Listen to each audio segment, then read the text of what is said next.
Welcome, empowered investors, and greetings from Warsaw, Poland. And thank you for always tuning into the show. And also thank you for writing a review about the show. We would really appreciate that always. Today, we've got some good stuff for you. The main part of our show today will be more on self-management and being an empowered investor, empowering yourself. We've talked over the years so many times about commandment number 3, thou shalt maintain control. And as the Norrata Real Estate Marco Santarelli story continues to unfold, I've got so many people asking me about this. I read a little bit about it on Bigger Pockets the other day and have seen these reviews. And of course, investors are alleging a fraud, a Ponzi scheme. We'll see how this really shakes out. But I want to tell you, this is not just unique, certainly to Marco Santarelli or Norrata Real Estate. It is something that is in the background, I will bet you, of a whole bunch of funds and syndications out there. This issue of potential fraud or incompetence, whatever it is, it's usually a blend of both. Remember, commandment number 3 says, thou shalt maintain control. Be a direct investor so you do not leave yourself susceptible to 3 major problems. Number 1, you might be investing with a crook and you will lose money because of their dishonesty. Number 2, you might be investing with an idiot and you will lose money because of their incompetence.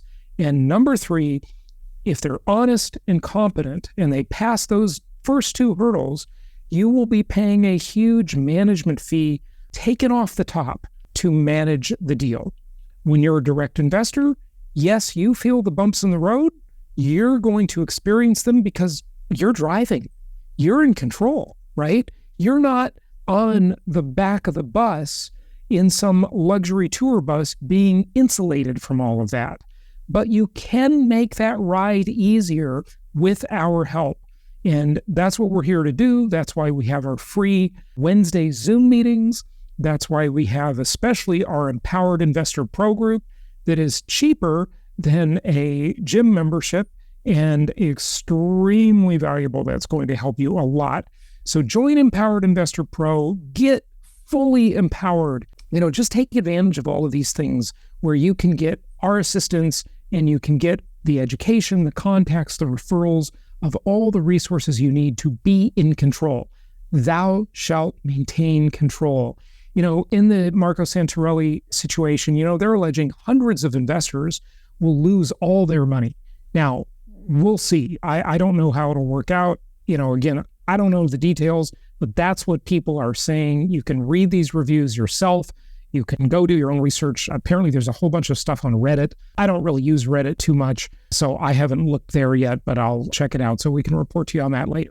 Anyway, before we jump into our main topic of self-management again, because this is such an important topic, I want to make sure that we talk a little bit with none other than Dave Ramsey. I know you're thinking, Jason, Dave Ramsey, you kidding? You're not a Dave Ramsey fan?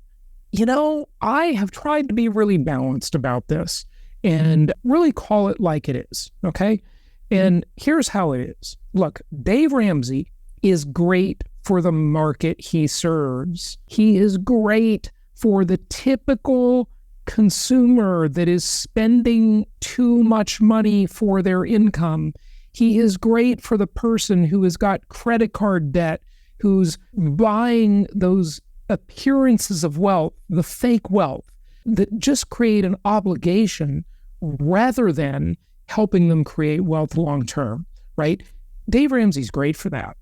For that market, he is helping people.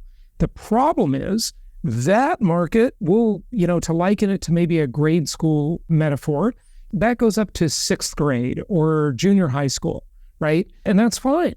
Most people really are in that situation. That's the biggest market. But if you want to get into high school and college, so to speak, I hate to say college because it's such a freaking ripoff. And, a lot of these people that are in trouble that Dave Ramsey's giving some pretty good advice for have big student loan debt, right?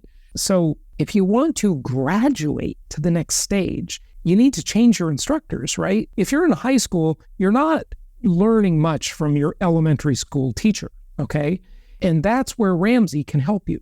But once you want to be an investor and you are proactively creating wealth rather than reactively or defensively defending yourself against debt and trying to get out of debt, you got to change your instructors, okay? And Dave Ramsey is no good for that. He doesn't teach or understand the benefits of leverage and how to use the extreme power of that to make money, right? It's just not his thing. So, that's where people get confused about him and his situation. Okay, so the Doomers like to share the videos of people, and I saw this one shared recently that I'm about to share with you, which is Dave Ramsey 2 years ago making an assessment of the real estate market and a prediction on the real estate market. The Doomers love to say, this video won't age well. Well, they say that about some of my videos, and they've aged very well. So, sorry, Doomers, you're wrong again. You'll be right someday. A broken clock is right twice a day, but you've been wrong for 15 years, okay? And a lot of people have lost a lot of money listening to you Doomers. And you know what? This is a 2-year-old Dave Ramsey video. And they're saying, oh, don't listen to the propaganda. He's wrong, but he's been right. Since then, the cost of money has tripled, interest rates have skyrocketed, and he's still right. Okay. And you know what? Overall, the big macro trend, there will always be ups and downs along the way. There will always be bumps in the road. But the big macro trend is that housing shortage is real. And when the Fed pivots, and they will pivot, they might even pivot within the next month or so. People are really thinking they will this time. When they do, that's going to create a lot more housing demand. Remember, just a 0.5 point reduction in mortgage rates, as I've shown you before in prior episodes, just a 0.5 point reduction means 2.8 million additional people can qualify for a mortgage on the median price home. If we get a full point reduction in mortgage rates, and right now, as I'm talking, we have the lowest mortgage rates in 15 months. Yes, they're still high compared to the COVID era when they were so cheap. It was absurd. So then we're going to have almost 6 million new people that can qualify. I mean, folks, if just a third or 40% of those people enter the market and start bidding on a measly inventory of just over 600,000 homes for sale, what do you think is going to happen to prices? What's going to happen. There's an old saying I used to repeat a lot way back a long time ago, longer ago than I want to mention. But I used to train real estate agents and do big seminars with, hundreds and hundreds of people in the room, sometimes even thousands. And I used to train them on how to be successful in the real estate business. And one of the things I used to always say way back then is that the key to success is staying in business long enough for something good to happen. Yeah, that's endurance. That's treating your investments and your career and your whole life like a marathon and not a sprint, not being focused on the instant gratification, being able to overcome the problems of today for the bigger long-term goal. And that's what it's all about. Okay, so maybe too much build-up here. Let's hear what Dave Ramsey has to say. Here he is. All right, let's talk real estate. A lot of folks are saying, I'm going to sit on the sidelines and wait on buying because house prices are going to go down. Let me help you with this. House prices are caused by one thing and one thing only: supply versus demand. How many houses are for sale versus how many buyers there are. Buyers are fewer in a bad economy, a high interest rate economy. There's fewer buyers, but they have to be less buyers than supply for house prices to go down. That's not going to happen. Here's the real numbers. 5 million more 35-year-olds right now in the millennial generation, prime house buying age, than there were in 2007. 128 million households right now. In 2007, only 116 million households. 12 million more households operating that need a house. And yet there's a shortage of housing. In 2007, we had 2.1 million new housing starts. This year, we'll have 1.4 million new housing starts. We have 50% as many houses for sale right now as we had in 2007. Inventory's at half.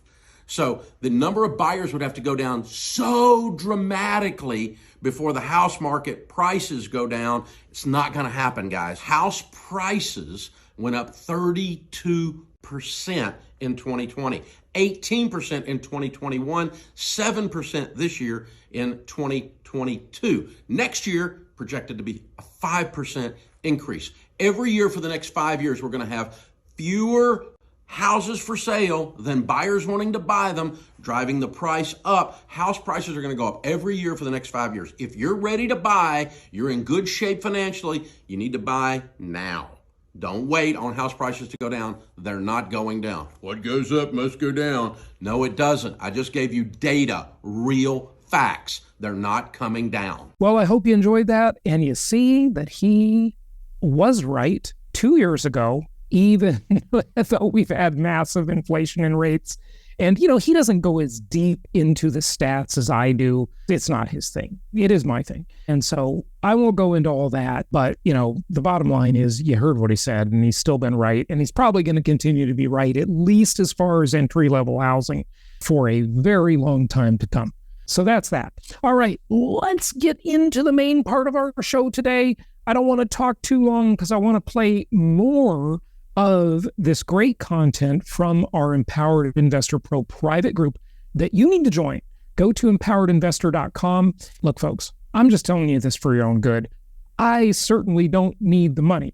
I haven't needed to work for 17 years now. I could have quit 17 years ago. Maybe I'm crazy still working, but I just love it. And I really do think it's a mission. So if you join Empowered Investor Pro or you don't join, it's not going to change anything for me, but it will change something for you. So you really should join it and join us every month on our private Zoom calls. Those are just really, really powerful. Small group, and we really dive into this stuff deeply, as you will hear right now. Jason, I think what you said about seeing the leads being generated is super important, especially Derek, with these bigger companies, because they've got so many houses that they're managing. And let's say they just have like one or two people managing those leads coming in.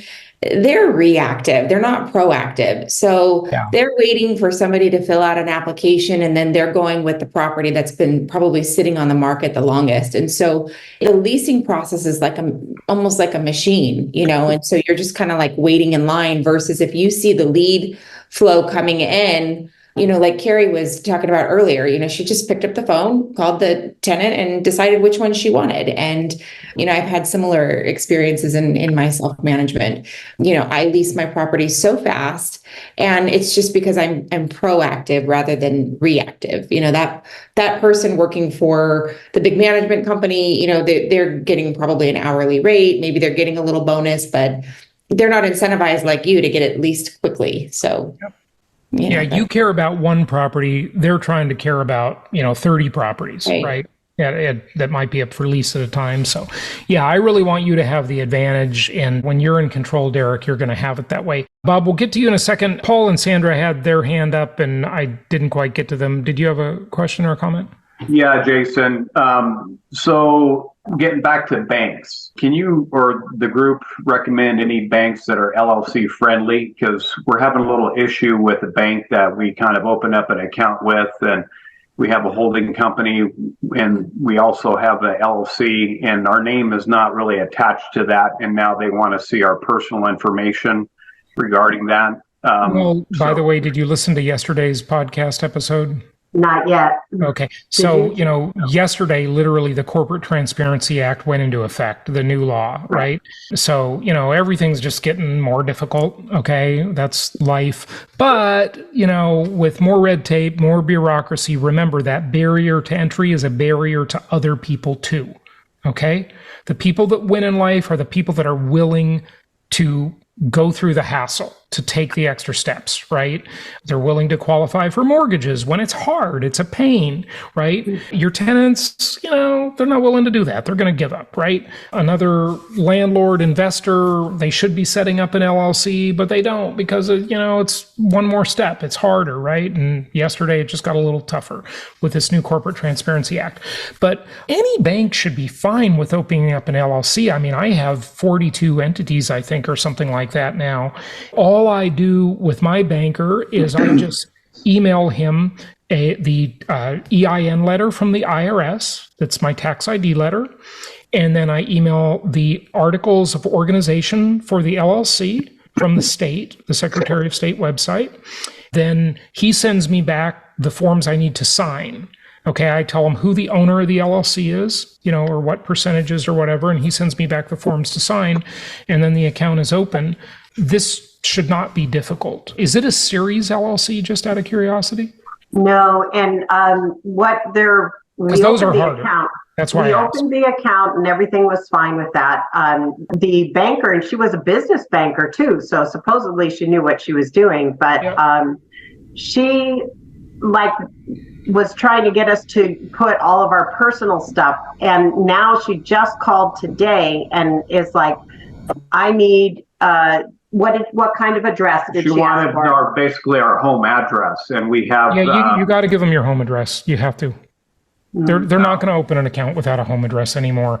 Well, I mean, they have our home address, but she wanted to change the mailing address, which is in Las Vegas, to our home address, right? So, well, mailing address, you don't, you can have that separate, but you do have to give them a home address now. And if you're using a mailbox, they will know. You used to be able to get away with that. You can't anymore. Okay. You got to give them a residential address, which makes me wonder, what do you do if you're a digital nomad? Like, what address do you give them then? Maybe your parents' address. I don't know.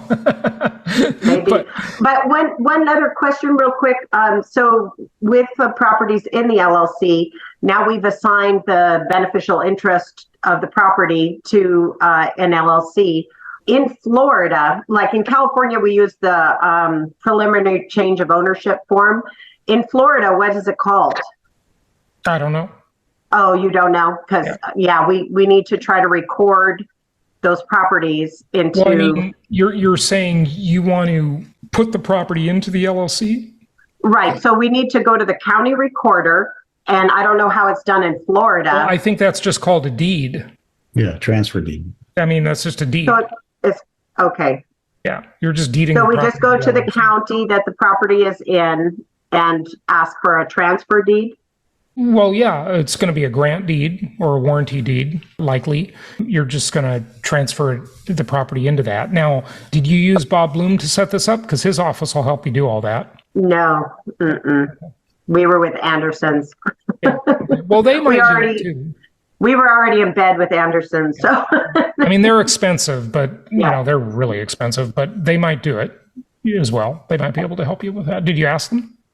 Well, they'll do it all, of course, for a fee. I think, though, our attorney that we're working with will give us some guidance. But I know how to do it in California. I just don't know how it works in Florida. So. Yeah. Okay. Yeah. But you're just deeding the property into the LLC. Just make sure you want to do that, though. So you want to make sure you just run that by your tax advisor, and the lawyer will help you do it because you don't want to get stuck paying like a transfer tax. Okay. Right. You got to be a little careful of that stuff, but they know how to do that. Okay. Okay. Right. Okay. Thanks. Thank you. Bob, you're up. Yeah, I was just going to comment that when you were talking about America's rental managers in Alabama, that I had one experience with them with the house I have in north side of Alabama. What's the name of that town? Huntsville. They had put a Section 8 in on me without my permission. So just keep that's just from my experience. That was one thing they did. So just keep that in mind. If they're having trouble finding tenants, they might start sourcing Section 8. If you don't want Section 8, make sure you make that pretty clear to them. Another reason to self-manage, right? Yeah, exactly. Was that it, Bob? Yes, Okay, that's all I because- just wanted to add in. Okay. So I want to keep you on for another minute, though, because let's Okay. talk about the other thing that you brought up earlier today. So first off, I want to say Bob is one of our students in our lease option Fire Your Managers Rent to Own class. And we're going through that course, and it's been really great having him there. Bob, can you just talk a little bit about that and share your experience? Yes. So the idea here is, instead of just doing the conventional rent to your tenant or have a management company do it, the idea here is to find somebody who's interested in possibly doing a rent to own. And what happens when you go that route is you get somebody who's going to give you a larger down payment, because there's going to be It's the option consideration. Yeah, So 10%. Yeah, exactly. And you're going to this would get be- 8 to 10 times the money Yeah. down. So instead of getting 1 month's rent as a deposit, you're going to get 10% or something like that. Maybe 8 to 10 10. grand or more. Yeah. And you're going to be getting rid of your management company, because they're going to be responsible for all the maintenance. So if there's ever a plumbing or a problem or something like that, they have to fix it, and they don't bug you for it. So it gives them the option to buy the house, let's say 24 months down the road. If they're unable to do that, you can always renegotiate it, but at the same time, you're still getting your rent, and you usually get a premium on everything, including the rent. So it increases your cash flow, and it gives you a lot more money in your pocket up front. And makes your management a whole lot easier. There's a spectrum of active to passive in every investment, right? Right. And it just moves you much further along that spectrum toward passive with higher return on investment.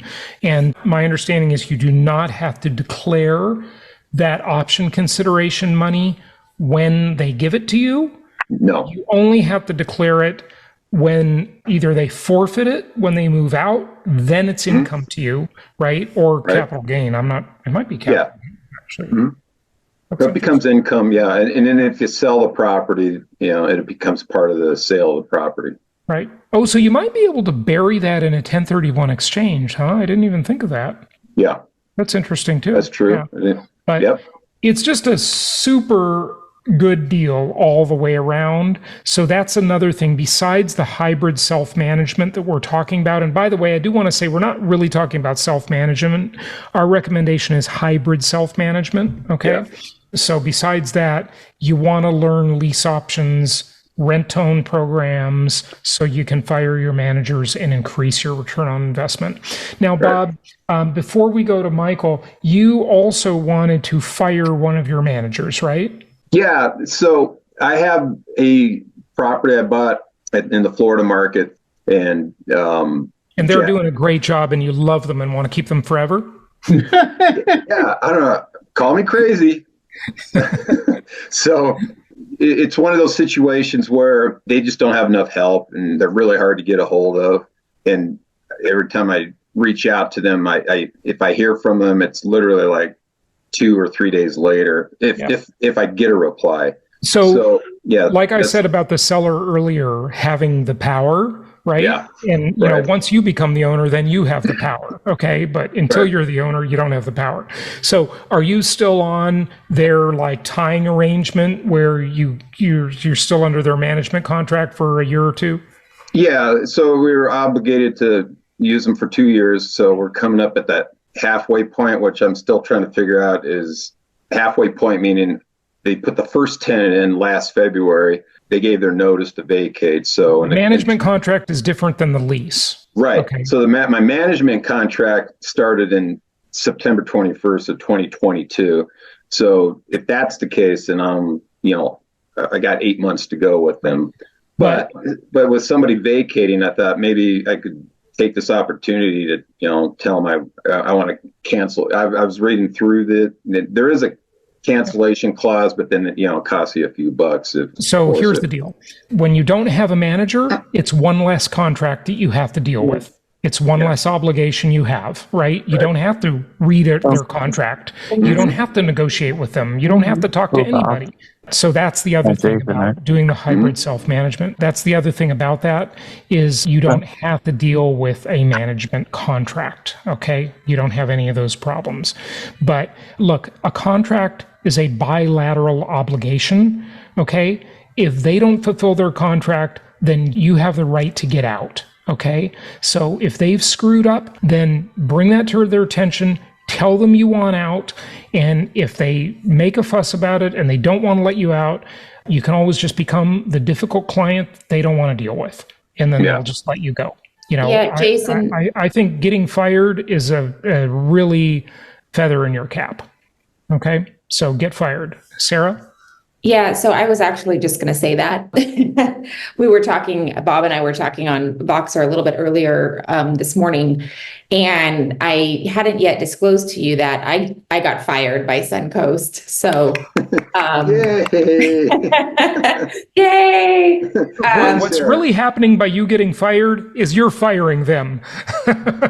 Well, I mean, I got fired because I'm an advocate for all of our clients. And so actually it had nothing to do with my property. My property was performing nicely and I wasn't complaining about my property, but they don't want me to be involved with client complaints. They started taking me off of email communication. I got several clients out of these 2-year contracts that wanted out. And I think they got sick of it. And so on the last one, they did say no, but like Jason said, if you just become difficult and complain about the things that warrant a complaint, they're just going to eventually say, we don't want to deal with you, and hopefully let you out with no penalty. So I would just put together a nicely written email and point out where they're falling short. Sure. Well, I asked them if I could get the phone number of the tenants so I could They'll be an impediment and a block. Yeah. And well, they did. This is the first time a management company has refused to give me their contact information. So I sent a letter to the tenant, and but I never heard back from them because I wanted to ask them directly. Hey, is the management company treating you fairly? Yeah. And it's almost like they're trying to hide something. You're not going to hear anything good from the tenant either. It's usually both sides. They're terrible. And full disclosure, I chickened out on self-management of that property. I was going to, but I hired another property manager. Sorry, I'm going to give it one more chance. maybe next year. It's a duplex, and I can't keep track of which one's A and which one's B and which one speaks English and the other one doesn't. Yeah. Well, Jason, my intentions too was when this came up over the weekend. Now I thought it's like, well, this might be another opportunity for a rent to own. Yeah. So. Absolutely a good opportunity there. All right, so let's move on to Michael. Thank you for sharing that. Michael, what's going on? So one of my wife Anna has been telling me that it's better to invest. Let's say you have $500K, right? You better invest in one property, free and clear. Then 5 properties, $100K down. What are your thoughts on that? So, she needs to learn about inflation-induced debt destruction.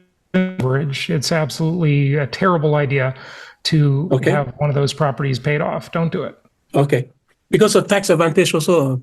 Oh no, tax advantage is the most minor thing you get out of it. You get the leverage, and you get the inflation-induced debt destruction, where inflation basically pays off your loans for you. Understood. So I've got lots of podcast content on that, from the old days. I probably need to bring some of that back and just remind everybody of the power of that. But suffice it to say that income property is the best investment in the world, but it's not the best bank. Okay? It's not the best bank. It's not the best place to keep your money, but it's the best place to keep the bank's money because you get leverage on it. If you have 20% equity in the property and the property appreciates at 10%, for example, in a given year, you multiply your return by 5. It's a 5x return. If you have 100% in your property, you only get the 10% appreciation versus 50% if you have only 20% equity in the property. That's the power of leverage. Okay. And then if there's inflation on top of that, inflation is making that debt cheaper to repay. So definitely leverage your properties. There's almost never a good reason to pay cash for a property. Okay. And your investment counselor can help you with more about that. I don't want to burn up too much of the time here on that because it's a longer topic. But Okay, got it. Thanks, Jason. okay, thank you. Can I ask just one more thing about the self-management? The only gap sometimes I did have an issue with, because the properties are far away, is like getting the tenant and like they want to walk in and look at the property. So like what I did, I have a friend who's a realtor. He goes, well, you can work out a deal with a real estate agent. And you can give them a one-time fee. So I called some management companies and I just give them like either 50 or 75. I give them like the one-time fee, like 50 or 75% rent. I let them screen the tenant, do the background, walk through, put the lockbox on, and then I self-manage from there. Is that like? Yeah, that's called hybrid self-management. Now, they'll do much more than that for you. They'll do the whole process for 75% of 1 month's rent. They'll do the walkthrough with the existing tenant, send you pictures, market the property to new tenants, help you screen the new tenant, do the walkthrough with the new tenant, and everything, handle the lockbox, all of that stuff. But Hemlane is trying to disrupt that, and they're doing a pretty decent job of it. And you just heard all about Carrie's experience, and had someone on here last month or the month before that told all about their experience, okay? And it was great. So they do it for even cheaper and with lockbox and everything. Okay, because they're developing a whole network of leasing agents around the country. Okay, Jerry and Amina, fire away. Yeah, quickly. Jason, so warranties. In your experience, is it usually only for the house? And I guess we can look at the warranty in more detail, but there was an issue where the land wasn't leveled properly. That was mentioned in a condition review. It said that the construction people didn't level it properly. And so there's ponding and it's destroying the grass. And it was within the 1 year of the warranty. And so we were thinking that because it was like mentioned about construction, that should be kind of covered. But I don't know if in your experience, we shouldn't forget about that. And it's mainly the building and not the land and leveling. Well, when you say warranty, who are you talking about? From construction? Yeah, builder's warranty. That isn't a warranty issue. That's a construction defect issue. Okay? There's a difference. A warranty fixes something that was operating that breaks. Okay? This is a defect from the start, it sounds like. Okay? Yes. Remember, I'm not a lawyer and I'm not an accountant. Okay? There's my disclaimers. Okay? But I think in most states, construction defect liability is 10 years. Okay? So just tell them they have to fix it. Okay, what state is it in? This is Florida, and it's in a flood zone, and so there's more water, and we knew that. But they're like, oh, this December 19th has passed, but we have been trying to get them to address this issue. It doesn't matter December 19th. This is not a 1 year warranty. It's a construction defect. Okay? Yeah. Thank you. We'll look into it some more. Yeah. Don't fall for this. Oh, it's a warranty item. It's not a warranty item. It's you didn't build it right in the first place. Item. Okay. Okay. Good. So, yeah.